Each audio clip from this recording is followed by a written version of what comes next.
vai conversar sobre gravidez tardia. Eu recebo no nosso estúdio o Dr. Marcos Moura, que é ginecologista, especialista em reprodução humana e esclarece todas as nossas dúvidas. E olha só, gente, cada vez mais a gente tem visto pesquisas, conversado com pessoas e percebido que por vários motivos, um dos principais, a mulher inserida no mercado de trabalho, elas têm deixado para engravidar mais tarde. Será que é fácil engravidar depois de uma certa idade? A gente fala dos avanços da ciência, da tecnologia. Será que avançou tudo isso mesmo? Eu estou recebendo agora aqui no nosso estúdio o Dr. Marcos Moura, que é ginecologista e também especialista em reprodução humana e vai esclarecer as nossas dúvidas. Tudo bem, doutor? Boa tarde. Boa tarde, Jaqueline. Prazer recebê-lo aqui, viu? Prazer é todo meu.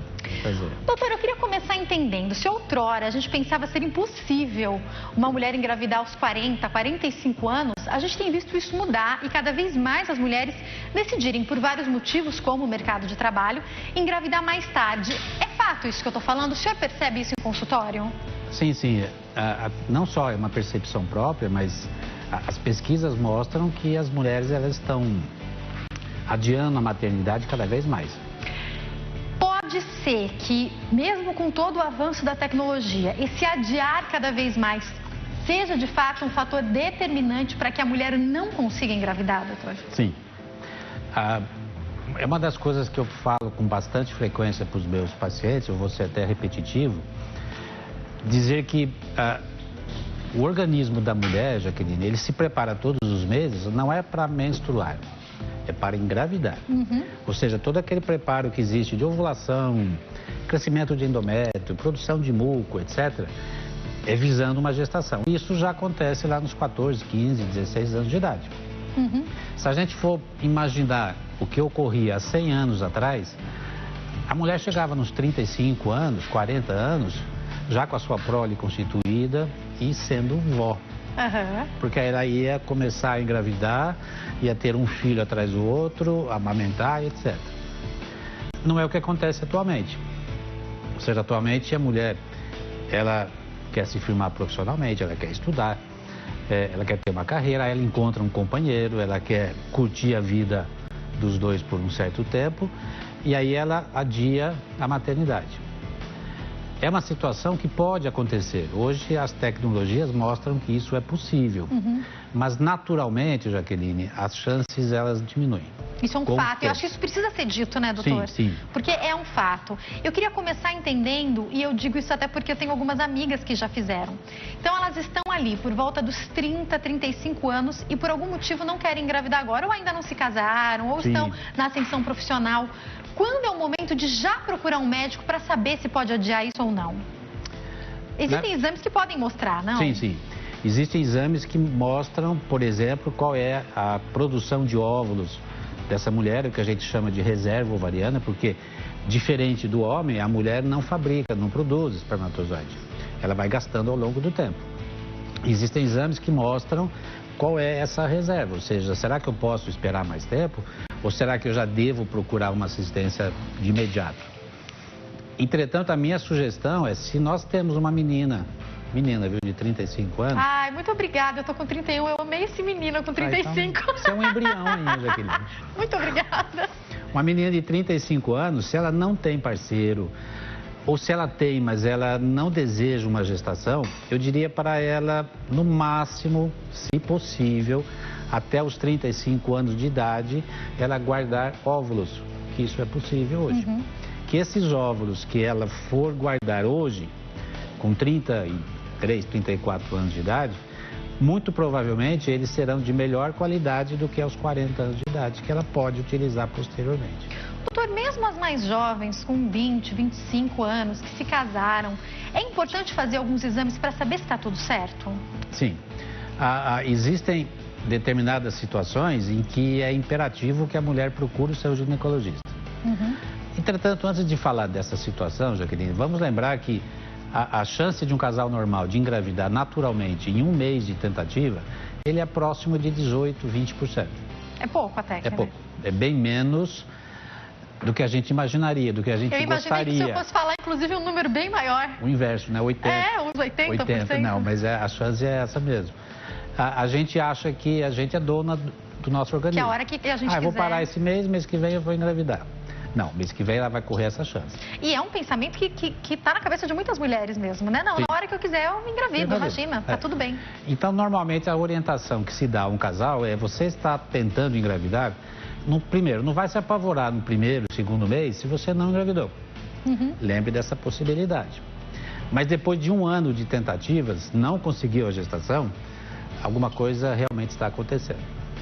Aí ela deve procurar o médico. Entretanto, existem situações em que ela não precisa esperar esse tempo de 1 ano.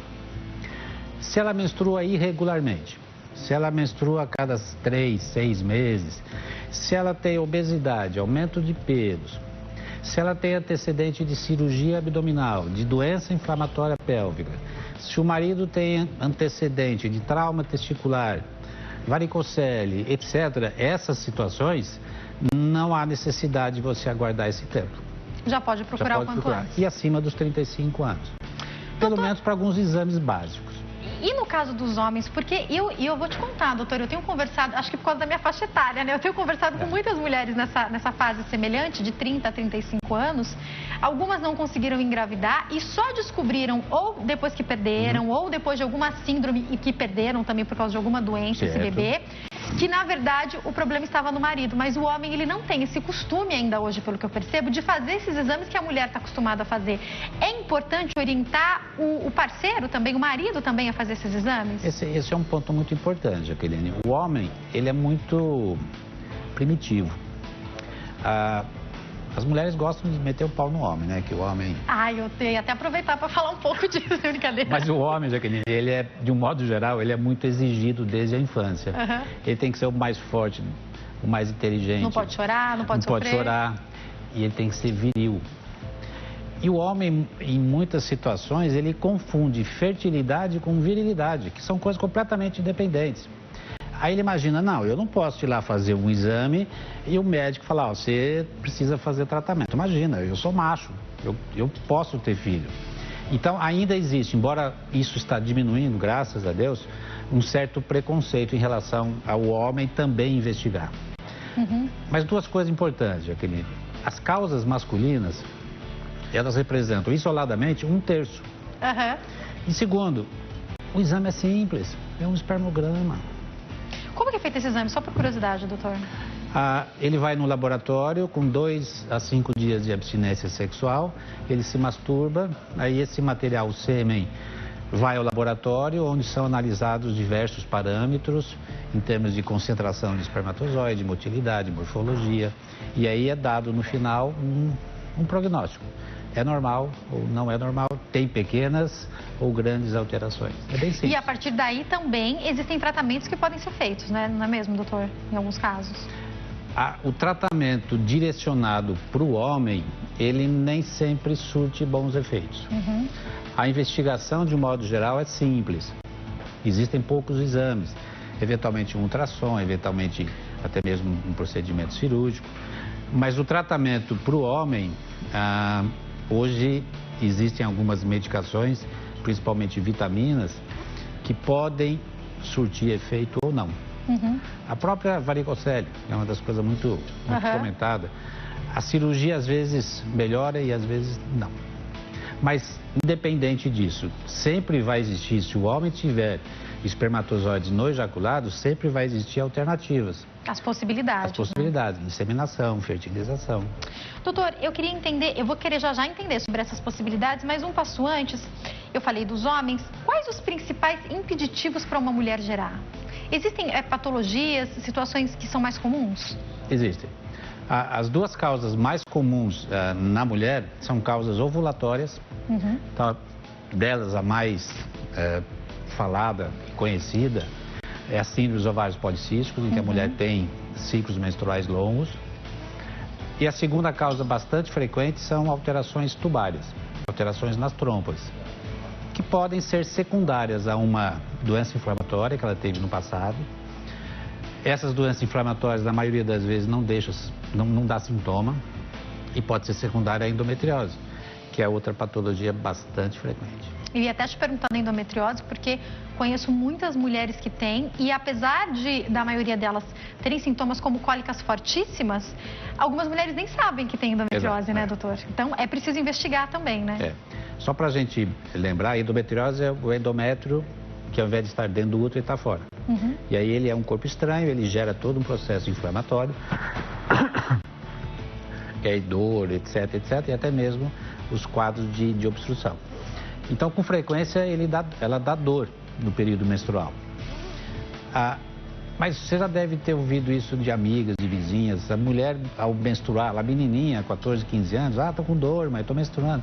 Ai, filha, isso é normal. É assim mesmo. Quando casar, sara, não é? Então, muitas vezes é difícil você diferenciar uma cólica menstrual, que a gente chama de essencial, ou seja, que não tem causa, não tem uma patologia, de uma cólica menstrual que é de uma endometriose. Um dado importante é a progressão. Se a mulher tiver cólicas menstruais que vão aumentando ao longo do tempo, esse é um grande sinal de alerta. Mas na dúvida, procure o ginecologista. Quanto mais precoce, melhor o diagnóstico. Até para a gente entender as especialidades, vamos imaginar uma mulher, como muitas de nós, que tem o seu ginecologista que às vezes a acompanha desde a adolescência, né? Então, ela se casou, continua com o ginecologista dela, ou depois que se casou, acaba sendo imprescindível você ter um ginecologista de confiança. E daí essa mulher não consegue engravidar, as primeiras investigações são feitas. É necessário um encaminhamento para alguém que tenha uma especialização a respeito do assunto, como o senhor? O próprio ginecologista consegue fazer esse tratamento? Explica pra gente como é que funciona. Esse é um dado interessante, porque muitas vezes a gente imagina que toda dificuldade em engravidar necessita de um tratamento de reprodução assistida. E não é verdade. O tratamento de reprodução assistida ele vai acontecer em 15% dos casos. Ou seja, em 85% a mulher pode resolver isso junto com o seu ginecologista. Então, o ginecologista ele pode avaliar se a mulher está ovulando, ele pode fazer um acompanhamento ao longo do ciclo, determinar o período fértil, estabelecer o que a gente chama de coito no período fértil, que é o coito programado. Então, tem N situações, investigações hormonais que o ginecologista vai fazer. E só em determinadas situações em que há necessidade de um laboratório, aí sim que ele vai encaminhar. Mas isso em torno de 15% das vezes. Doutor, o que a mulher come, qual tipo de vida ela leva, se ela pratica ou não exercício físico, se é sedentária, o que ela utiliza, os produtos aos quais ela tem mais acesso, isso interfere? Alguns desses pontos são bastante questionáveis. Por exemplo, Jaqueline, a alimentação. É óbvio que uma alimentação ela deve ser o mais saudável possível. Mas será que abacaxi não é bom? Eu já ouvi falar de abacaxi, inhame, maçã. Não existem evidência científica que esses alimentos melhorem a fertilidade, assim como não existem evidências de produtos que piorem. Mas a alimentação é simples, saudável. Isso é importante. Quanto mais saudável, melhor. Alimentos, quanto mais não naturais, pior. Na verdade, isso vale pra gente, né? Não é só para quem está querendo engravidar. Bebida alcoólica, não é bom. Tabagismo, é péssimo. Obesidade, não é bom. Atividade física, é ótimo. Então veja que eu não estou falando nenhuma novidade, né? É aquilo que a gente já sabe e deveria praticar independente de querer engravidar ou não, né? Exato. Agora, doutora, uma mulher que está nos assistindo e ela fala, eu quero engravidar em breve. E ela já tem ali mais do que 30 anos. Num primeiro momento, tem alguma medida que ela deve tomar? Ou, a princípio, não? Você disse fazer alguma... Tem alguma coisa diferente, algum exame que seja essencial? Não. Se ela é uma mulher normal, não tem quadro de dor, não tem suspeita de nenhuma normalidade, menstrua regularmente, etc., não. Aliás, é até bom não ficar encucada, Jaqueline. A gente fica já ouvi falar tanto sobre isso que quando desencana, parece que fica mais fácil, né, doutor? A gente não sabe exatamente se isso é científico, né? Mas parece que sim, né? Quantos casos se houve de mulheres que engravidam por uma fertilização e depois naturalmente? Muitos. Adotam. Isso que eu ia falar. Eu conheço um caso específico de uma mulher que adotou. Quando a nenenzinha chegou, ela descobriu que estava grávida. Interessante, né? A cabeça da gente a gente não entende muito, não. Tem muito mais coisa do que a gente imagina. Essa sua amiga que está querendo engravidar, se ela for normal, a minha sugestão, desencana. Põe lá no calendário, 1 ano. Tá? Quando foi abril do ano que vem, se não acontecer nada, aí eu vou me preocupar. Mas você vai no médico, aí o médico te acompanha. Aí ele fala assim, ó, você vai estar ovulando, Jaqueline, nesse sábado. Aí você vai ter relação no sábado de manhã. Gente, você tem relação porque você quer, porque você muito mecânico afim, isso aí, agora né? porque o médico mandou. Então fala pra sua amiga que é normal, não entra nessa. Não vai ficar preocupada com situação que muito provavelmente não vai nem precisar. Pode ser que ela engravide daqui a 4, 5 meses, mas estabeleça um limite. Acho que essa é a orientação para todas, né? Sim, sim. Eu vou para o intervalo, doutor, e eu quero entender. Daqui a pouquinho, então, eu quero entender sobre reprodução assistida. Quais os métodos, o que pode ser feito, quem é indicado, quando começar a tentar. E a gente abre também para sua ligação, o próximo bloco, no 0 Operadora 11 3337 5886. Você participa ao vivo, pode deixar sua pergunta com a produção ou entrar e fazer sua pergunta aqui pra gente, tá? Eu vou para o intervalo e daqui a pouco eu tô de volta com o doutor Marcos Moura. Já volto. Agora a gente continua batendo papo sobre outro assunto também muito importante com o Dr. Marcos Moura, que é ginecologista especialista em reprodução humana e está falando conosco sobre gravidez tardia. Doutor, eu recebi uma pergunta agora da Fabiana Porto, lá na nossa fanpage, que diz: olá, é verdade que após os 35 anos é mais comum ocorrer gravidez química? Ela diz aqui, onde há fecundação e não há nidação. É isso, doutor? O que é essa gestação química? Quando a mulher engravida, ela tem a ovulação, a relação sexual, esse óvulo é fertilizado, aí ele viaja pela trompa, implanta no útero, 2 semanas depois da ovulação, você já consegue detectar se houve gestação através de um teste de gravidez, que é a dosagem do HCG, o beta-HCG. Quando esse beta-HCG é positivo, isso indica que ela está grávida. Mas é uma gravidez baseada num exame, é uma gravidez bioquímica. Perfeito. Então esse hormônio HCG, ele só é produzido pelo embrião. Então se ele existe na circulação da mãe, existe embrião, em algum lugar. Então isso é uma gravidez química. A confirmação da gestação se faz 2 a 3 semanas após, através de um exame de ultrassom. Aí você vai detectar o embrião, batimentos cardíacos, a localização intraútero, etc. Esta é uma gestação clínica. Então, gestação química é aquela gestação em que houve fertilização do óvulo, houve a implantação no embrião, o hormônio foi detectado, mas não evoluiu. Então, na hora que você vai fazer o ultrassom, você não encontra nada. Isso tem a ver com a idade? Tem. Na verdade, a idade, 35 anos, após os 35 anos, todas as possíveis complicações ou alterações, elas são maiores, infelizmente. Doutor, muito obrigada, viu, Fabiana, pela sua participação. Doutor, só para entender mais, a gente ouve falar, eu estou falando aqui como leiga, que nos 3 primeiros meses, a possibilidade de perder o bebê, de um modo geral, para qualquer mulher, ela existe de uma maneira até bem considerável. É verdade isso? Sim, é verdade, é verdade. Existem várias mulheres, por exemplo, para você ter uma ideia, que elas estão menstruando hoje, na data correta. Mas se ela fizesse um exame há 1 semana atrás, utilizando um método muito sofisticado, que não existe, mas que fosse possível de detectar o HCG, ela teria um teste positivo há 1 semana atrás. Ou seja, ela está tendo uma menstruação, mas na verdade é um microaborto. As complicações na gestação, elas são, de um modo geral, decrescentes, elas vão diminuindo. A primeira falha, vamos chamar assim, é ela não engravidar, 80%. Aí ela engravidou, é você ver o embrião na cavidade, que é através do ultrassom. Depois essa gestação evolui. As complicações, as perdas, elas vão acontecendo, cada vez com menor frequência. Mas isso que se rotula nos primeiros 3 meses é o período de maior cuidados, é correto, é verdade. É um fato isso. É um fato. E daí a gente pode entrar em alguns tópicos, eu já vou para a reprodução assistida, que eu sei que você tem pergunta, eu também tenho. Mas a gente pensa em alguns tópicos, e eu como mulher que pretendo ter filhos, penso nisso, e a gente conversa muito sobre isso, as mulheres.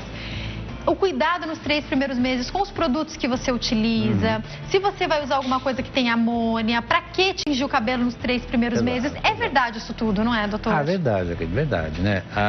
Por exemplo, em relação a pintar o cabelo, eu não entendo. Tem uns nomes diferentes aí, né? Fazer. Eu faço sempre uma observação bem simples. A sua cabeleireira está usando luva para preparar? Tá? Então esquece. Você está usando luva para se proteger. Então isso no seu couro cabeludo é péssimo. O couro cabeludo ele é altamente irrigável. Então ele absorve as substâncias com bastante frequência. E essas substâncias utilizadas, tipo formol ou outras, podem ser absorvidas com certeza. A gestação é tão pouco tempo, né, gente? O ideal é não fazer em nenhum momento da gestação, né, doutor? Preferencialmente. Eu digo uma coisa, né? Eu acho que não há necessidade. Por mais que seja uma vaidade, que seja uma coisa que a gente gosta, são apenas 9 meses, né? Às vezes um pouquinho menos. Não há necessidade, né? De exatamente nesse período fazer algumas coisas. A mulher tem que lembrar que ela está tomando conta de 2 vidas, a dela e a do bebezinho.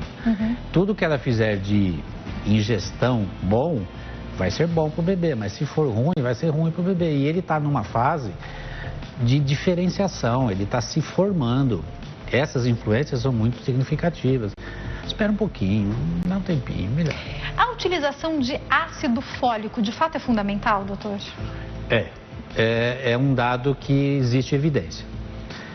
Mas se você me perguntar, minha mãe tomou ácido fólico? Não. Nem a minha, nem a minha avó. Nem a sua avó. Ou seja, o que é evidente é que o ácido fólico ajuda na prevenção de malformação, principalmente neurológica do bebê. Mas a chance de existir malformações, ela é baixa. Mas sim, o ácido fólico previne. Então, se a mulher, você que está me ouvindo, está pensando em engravidar, use ácido fólico. Ele vai ajudar. É algo a mais para ser bom, né? Exatamente. É algo a mais bom. E tem um valor bem acessível, né? Pelo que me falam, não é nada muito caro, é uma coisa que a maioria das mulheres pode. E os postos de saúde também hoje disponibilizam, né? Doutor, eu queria entender um pouco, ainda já que a gente está falando sobre esses 3 primeiros meses, falando sobre vários casos que eu ouço também, a mulher que não consegue, eu vou falar no dito popular, segurar o bebê. Então, perdeu uma, perdeu 2. Eu conversei recentemente com uma moça da minha igreja, uma amiga minha, Simone. Ela vai estar aqui no Dia das Mães para contar a história dela. A gestação dela, da Nicole, que é o bebezinho que ela tem hoje, foi a 5ª gestação. Ela perdeu 4 vezes. E aí, lógico, foi todo um tratamento, foram vários especialistas envolvidos. E chegou num momento em que foram 3 gestações seguidas que ela não conseguiria, eu estou falando aqui no popular, segurar o bebê até descobrirem exatamente um problema no sangue, sei lá, não vou saber explicar. Mas isso acontece muitas vezes, não, doutor? Sim, sim. Isso a gente chama de aborto de repetição. É importante também lembrar que, eventualmente, a mulher ter um aborto, isso não indica patologia. É muito comum a mulher ter filhos, no meio dos seus filhos ter um aborto, ou ter um aborto e depois ter 4, 5 filhos. Então, a presença de um aborto só, não. A partir de 2, 3 abortos, com certeza, merece investigação. A investigação, ela nem sempre é simples, Jaqueline. Mas você faz investigação genética, tanto na mulher como no marido. Você faz investigações hormonais. Deficiências hormonais podem provocar aborto.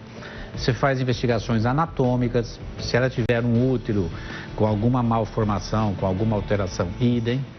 Você faz investigação de trombofilia, ou seja, a predisposição que ela tem de formar trombos, de formar coágulo, e isso impediria o progresso da gestação.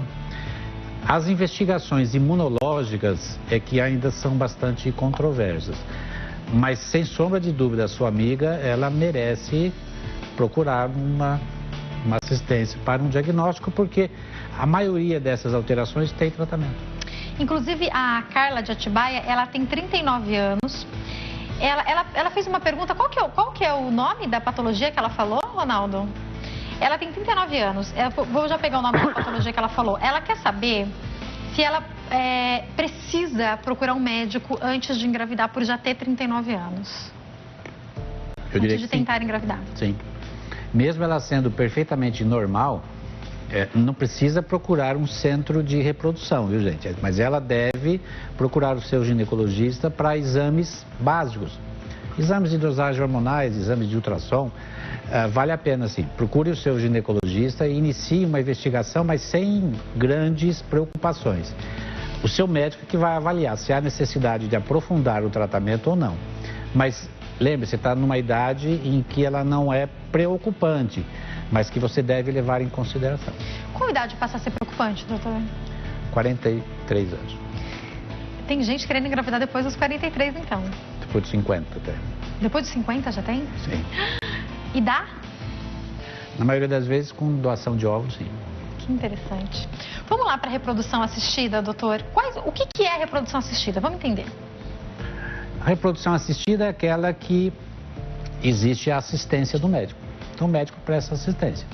Então isso é reprodução assistida. Academicamente, ela é dividida em baixa e alta complexidade. A reprodução assistida de baixa complexidade é aquela que até mesmo o ginecologista pode realizar no consultório, que seja, por exemplo, o coito programado, ou seja, fazer um acompanhamento, determinar o dia ovulatório e a mulher ter relação. E a inseminação intraútero, que é semelhante, também acompanha, se determina o dia ovulatório, se prepara o sêmen do companheiro e coloca dentro do útero no dia da ovulação. São procedimentos de baixa complexidade porque a mulher usa poucas medicações, o ginecologista não precisa de grandes materiais de laboratório, é mais simples. O de alta complexidade é a fertilização in vitro. Ou seja, é aquela em que você vai pegar o óvulo, o espermatozoide, vai ser fertilizado no laboratório e aí colocado no útero o embrião. Ele é chamado de alta complexidade porque a mulher utiliza mais medicações para produzir mais óvulos. Ela tem que colher esse óvulo, a coleta é com sedação. E existe um aparato laboratorial atrás de tudo que é, sem sombra de dúvida, um fator importantíssimo para o resultado. Então, ela é realmente mais complexa do que uma inseminação ou mesmo um coito programado. Em alguns pontos tem que ser a fertilização, né, doutor? Em alguns casos específicos. Alguns casos, sim. Mulheres que já fizeram inseminação previamente e não engravidaram, 3 tentativas no máximo já é indicativo de fertilização. Baixa concentração de espermatozoides, isso tudo existe uma norma para isso, é indicação de fertilização. Obstrução nas trompas é indicação de fertilização. Endometriose severa é indicação de fertilização. E até mesmo a idade. Ou seja, mulheres acima dos 40 anos que já estão tentando engravidar, a priori devem já ir para uma fertilização e não ficar numa inseminação em que a chance de sucesso é bem mais baixa. Doutor, vamos entender um pouquinho mais sobre a fertilização. Quando a gente chega nela, o que eu ouço muito falar, o que as pessoas comentam é que é muito caro. De fato, a gente não vai falar valores aqui, é lógico, até por uma questão ética, mas de fato é caro. O senhor falou uma coisa que é muito importante. Todo o aparato utilizado para que ela seja bem sucedida, provavelmente é um aparato caro também, né? Sim. É só fazendo um parênteses em relação ao custo, que eu digo para minhas pacientes que qualquer valor que ela for gastar num tratamento vai ser muito caro ou muito barato. Se ele não der certo, ficou caro. Ela ficou sem dinheiro e sem o filho. Claro. Mas se der certo, ficou barato. Ela vai olhar o menininho e falar, valeu a pena. Então, nós vamos oscilar entre o céu e o inferno sempre. Mas, lógico, pé no chão, existe um custo. O custo maior da fertilização, ele é laboratório. O laboratório é a parte mais cara de um tratamento, ou seja, meios de cultivo, placa, agulha, catéter, incubadora, controle de ar, e tem N coisas que são importantes para o sucesso, para que haja uma boa fertilização, São vários detalhes importantes, Vários detalhes importantes. Para a paciente, idem. Ela também precisa utilizar medicações para induzir a ovulação, que existem medicamentos que também não são muito baratos. Mas o custo hoje ele está muito menor do que 20 anos atrás. E existem projetos, inclusive o senhor também tem, de baixo custo, né? Sim, o que a gente sempre tenta é fazer com que esse tipo de tratamento ele seja oferecido a pessoas de baixa renda. Então, nós temos um programa Ser Mãe, em que nesse programa a nossa administração avalia os dados do casal e se ele se enquadrar em determinados parâmetros, o custo é bastante reduzido. A gente recebeu uma pergunta da Maria de Prado, na Bahia, e ela falou o nome específico de um medicamento que a gente não vai falar aqui, mas a pergunta basicamente é medicamentos que possam auxiliar na ovulação. Então, de fato, eles existem, mas tem que ser prescritos por um médico, Sim, né? Existem. Todas as medicações utilizadas na fertilização, elas são medicamentos que a própria mulher produz. A sua hipófise produz para estimular o seu ovário. Então, você utiliza o hormônio FSH, que estimula o folículo a crescer, só que em doses maiores. Quando chega no momento da ovulação, a mulher libera o LH em doses altas. Então, você utiliza também essas medicações em doses altas para ter um controle do ciclo, tanto para ter crescimento de folículo como de ovulação. É possível, sim. Doutor, outra pergunta é da Thalita, de Santa Catarina. Interessante a pergunta dela. Ela tem pedra nos rins, tem apenas 33 anos.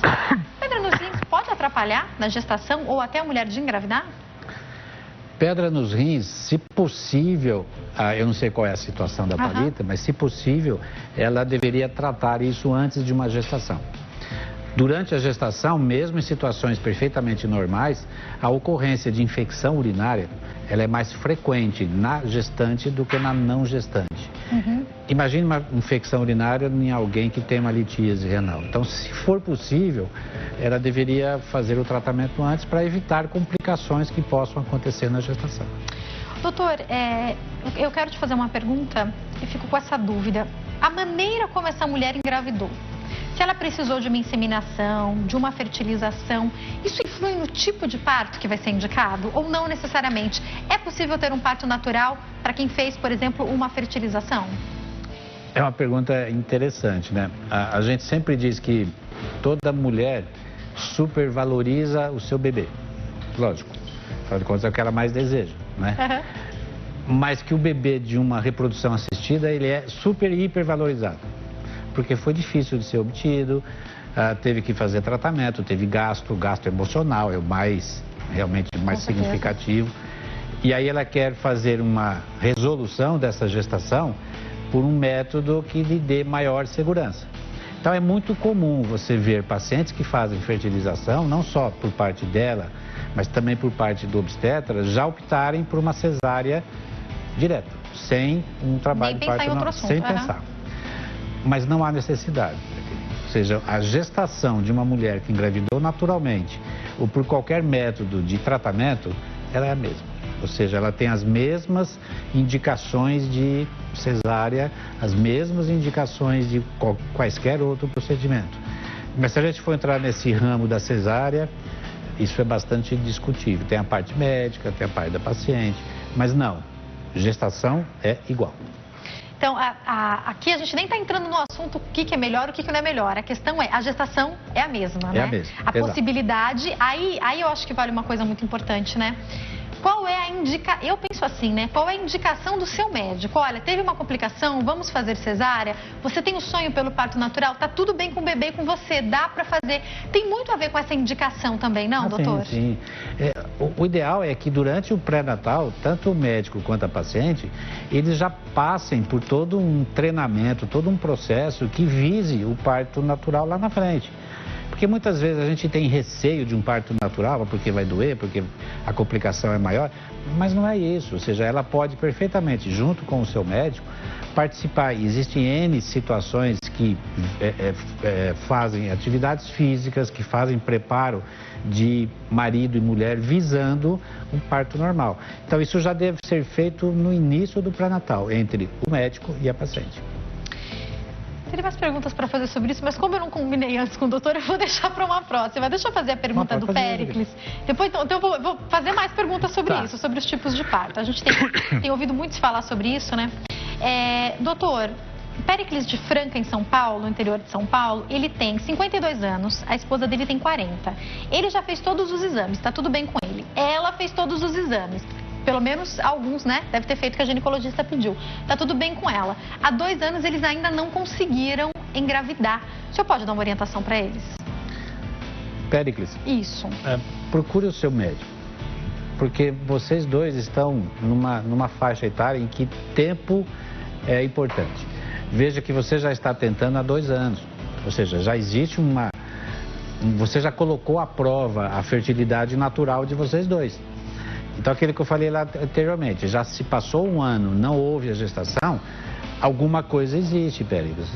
Procure o médico, discuta com o seu médico quais são as opções, porque visando principalmente a idade da sua esposa, aquilo que eu também já falei anteriormente, ela está numa idade em que isso deve ser considerado. Ou seja, quanto mais tempo se espera, teoricamente, isso não é certeza, menores as chances de gestação, independente do que vá ser feito ou não. A idade do homem interfere também, doutor? Interfere, menos do que a mulher. A partir de que idade começa a ser mais significativa essa alteração para o homem? É mais tarde que para a mulher, não? Bem mais tarde, bem não. A partir dos 40 anos de idade, já existem algumas evidências mostrando que os índices de abortamento, por exemplo, em esposas jovens, ele aumenta. Mas não é preocupante. Passa a ser realmente preocupante a partir dos 60 anos de idade. Aí já se tem demonstração de alterações genéticas, alterações cromossômicas no espermatozoide. O senhor falou sobre cerca de 18% dos casais, sendo os dois normais, tentarem conseguir engravidar na primeira tentativa. Tem pessoas que são mais férteis, mulheres que são mais férteis de fato? A que se devem esses 18%, por exemplo? Isso é sorte? Isso é sorte? Sim, não diria sorte, mas isso depende do organismo, sim. Tem mulheres que são mais férteis do que outras, sim. Imagine, Jaqueline, que a fertilização, a gravidez é como uma orquestra sinfônica que vai tocar lá uma sinfonia. Se você tiver todos os instrumentos ok, vai sair legal. É aquela que engravidou no primeiro mês de tentativa. Ela e um companheiro, ele também faz parte disso. As mulheres vão falar, a gente é demais. Eles também, gente, eles também. A participação do homem... É bem menor nesse caso, né? Eu digo assim, que eu gosto de fazer comparações, Jaqueline. Por favor. A mulher é essa lâmpada aqui. A luz, o calor, tá ali. O homem é o interruptor, ele que liga. Mas ele só liga, depois não faz mais nada. Mas vocês ainda precisam. A gente... Na verdade, não é bem assim, ó. Para você ser mãe, Jaqueline, você não precisa de homem. Você precisa de espermatozoide. E eu para ser pai? Não tem jeito, né? Eu preciso de uma mulher, né? Precisa da mulher. Tá vendo como é que é a nossa dependência Não adianta, gente. Não tem jeito. Até para nascer a gente precisa de uma mulher, né? É verdade. Mas quem ela estava falando? Não, era isso mesmo, doutor. Eu tinha feito uma pergunta paralela sobre isso. Sobre a idade e se era sorte ou não esses 18%. Sim. Então, tem a ver com muita coisa, né? Eu quero voltar para os tipos de parto se der tempo, mas conhecer o próprio corpo, para a mulher e para o casal, isso faz diferença. Então, é uma conversa que às vezes as mães não têm com as filhas, mas que um dia pode ser importante. Também se pode estudar sobre isso, conversar com o seu médico, saber quando você está fértil, entender como é seu ciclo. Tem mulheres que ovulam 2 vezes no mês, não tem, doutor? Sim, não é comum. Sim. O que é raro, mas pode acontecer. Então, conhecer o próprio corpo vai fazer diferença, não vai? Com certeza, com certeza. O homem, ele é contínuo, ele não cicla. Se ele é chato todo dia, ele não muda. A mulher não, a mulher é cíclica, a mulher sofre oscilações. Então, a mulher pode ser uma até a ovulação, depois outra. Isso é até bom, né, Jaqueline? A gente está cansado de uma, aparece outra. Pronto. Né? Aí cansou da outra, vem aquela de novo. Mas a mulher, ela passa por transformações hormonais muito grandes, que se refletem no seu organismo. Então, se ela se observar, lógico, a orientação é muito importante, ela vai perceber quando que ela tem muco, quando que ela vai ter alterações mamárias, dor eventualmente de ovulação. Então, ela se conhecer é importante para que isso a ajude a determinar qual é o seu período mais fértil. Oscilações de humor também são situações muito importantes. Sabe aquele dia que você fala, não estou me suportando?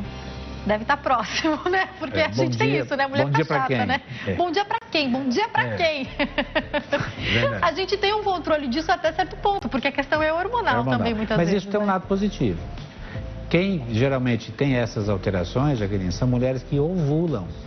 Isso é bom, isso é normal. Você pode ser mãe, né? Então, às vezes a gente reclama, mas tem algo muito positivo aí. Doutor, um ponto X da questão aqui que eu quero falar, e de novo eu vou falar sobre muitas mulheres que eu conheço, com quem eu converso, é o sonho de ser mãe, que às vezes foi adiado por causa da profissão, foi adiado porque o marido não queria, enfim, foi adiado por vários motivos. E eu percebo mulheres chegando no ponto que não conseguem engravidar e sofrendo muito, chorando muito, se deprimindo muito. E eu percebo o quanto esse sonho às vezes foi adiado e ela está arrependida. O senhor já falou para nós, o tempo ele é sim importante, existe o relógio biológico correndo. Sim. Qual que é a orientação que o senhor deixa para todas as mulheres que um dia sonham em ser mães? Eu diria para que ela não deixe isso acontecer. Hoje nós temos situações em que é possível você perfeitamente adiar a sua maternidade sem comprometer a qualidade futura da sua maternidade. A gente observa todo dia frustrações dos casais, principalmente das mulheres, um sentimento de culpa, um sentimento de, meu Deus, a culpa foi minha, eu poderia ter engravidado antes de fazer minha pós-graduação, por que eu fui fazer a pós? Sentimento de pena, ou seja, ela, na verdade, ela está sendo penalizada por causa disso, alguma coisa eu fiz de errado no passado, etc. A gente vê isso com bastante frequência. Então, a minha sugestão é, se você está tentando engravidar, lembre-se que as chances de gestação não necessariamente são grandes e vai acontecer no primeiro dia. De novo, esse estigma idade, ele é muito importante. 35 anos. Se você tem menos de 35 anos, não tem companheiro, até mesmo depois dos 35, mas se você não tem companheiro ou você tem e não deseja engravidar, pense na possibilidade de guardar suas células germinativas, guardar os seus óvulos. Agora, se você está acima dos 35 anos de idade, não demore muito tempo, não postergue caso você não consiga. Uma orientação do seu ginecologista, muitas vezes simples, pode resolver o problema. Fazer grande diferença. Né? Grande diferença, exato. Doutor, como a gente fala desse sonho, independente da mulher ter engravidado de maneira natural ou não, depois que a mulher engravida, tudo que ela quer é ver esse bebezinho, é esperar ali os meses e que esse bebê nasça. E aí surge a grande preocupação de qual tipo de parto eu vou escolher. Tem muitas blogueiras, tem muitos médicos, tem muitas mães falando sobre isso na internet. E tem um movimento do Ministério da Saúde tentando aumentar o número de partos normais, partos naturais. Que, por sinal, existem muitas diferenças. Se vai ter anestesia, se não vai ter anestesia, se vai ter corte, se não vai ter corte. Qual a melhor maneira de escolher isso? Aliás, tem algum tipo de parto que é mais seguro? Não tem. Todos os partos têm riscos. Os riscos, eles existem, é lógico que não quer dizer que vai acontecer, mas eles existem tanto do lado materno quanto do lado fetal. A priori, Jaqueline, a indicação é parto normal. Lógico que aquilo que nós comentamos antes. Esse preparo para o parto normal, ele não deve acontecer na porta da maternidade, quando a mulher está chegando para ter o bebê. Isso tem que acontecer lá atrás. E é uma parceria médico-paciente para determinar se aquela mulher pode ter parto normal, se ela não tem alterações anatômicas. Existem situações em que a mulher tem um quadril estreito e não há condição de ter parto normal. Se for possível, uma analgesia ajuda, ela vai ter um parto normal, sem alteração das contrações uterinas e sem sentir dor. Mas também é importante que tanto o médico quanto a paciente, a mulher, a parturiente, tenha em mente que não é porque ela optou por um parto normal que tem que ser parto normal. Pode ser. Eu conheço, inclusive recentemente, teve uma pessoa da minha família, ficou, se eu não me engano, quase 12 horas em trabalho de parto e o médico falou, olha, a gente chegou no momento que para o bebê é importante que ele nasça, a gente vai ter que fazer a cesárea. Tem isso também, né, doutor? Lógico, lógico. Ou seja, eu preparei toda uma paciente para um parto normal, mas durante o trabalho de parto detectou-se um sofrimento fetal, não houve progressão, não houve dilatação. É cesárea. Não é porque você está com tudo aquilo preparado que é obrigatório o parto normal. A cesárea existe exatamente para isso, para trazer segurança, tanto para a mãe quanto para o filho. Tem um tempo de praxe para o parto normal? Eu vi recentemente uma pessoa que trabalhou aqui comigo, que hoje é casada, teve sua filhinha, e ela escreveu lá, eu entrei na doula, fui ver o que tinha acontecido, 25 horas de trabalho de parto. não tenho comentário sobre isso, porque eu não sei exatamente como é que foi, né, doutor? Eu tenho uma opinião, mas ela é minha, eu guardo pra mim, lógico, né? cada caso é um caso. Mas, de um modo geral, na primeira gestação, você tem um trabalho de parto mais prolongado. 18 horas no máximo. E nas outras, no máximo, 10, 12 horas. 25 horas foi atípico, né, doutor? Não. Lógico, não sabemos eu também não, o que aconteceu. Eu só li ele a legenda, a priori, gente, sim, da a priori, foto. sim. Então, 18 horas é um tempo estimado, Já né? é bastante. Tem mulheres que têm mais fácil, né? Tem mulher que já chega no hospital já... Gente, não sei se é sorte, como a gente falou, né? Todo o organismo da mulher, o bebê, são muitos fatores, né? Muitos fatores. Foi um prazer te receber aqui, viu, doutor? Muito obrigado. Obrigada pelos esclarecimentos, volte mais vezes. Quem quiser entrar em contato, tem o site www.clinicamatrix.com.br www.clinicamatrix.com.br. O telefone é o 0 operadora 16 3623 9060. 0 operadora 16 3623 9060. Mais uma vez, obrigada e uma ótima tarde, doutor. Muito obrigado, Jaqueline. Boa tarde. Eu vou para um break, daqui a pouquinho eu tô de volta.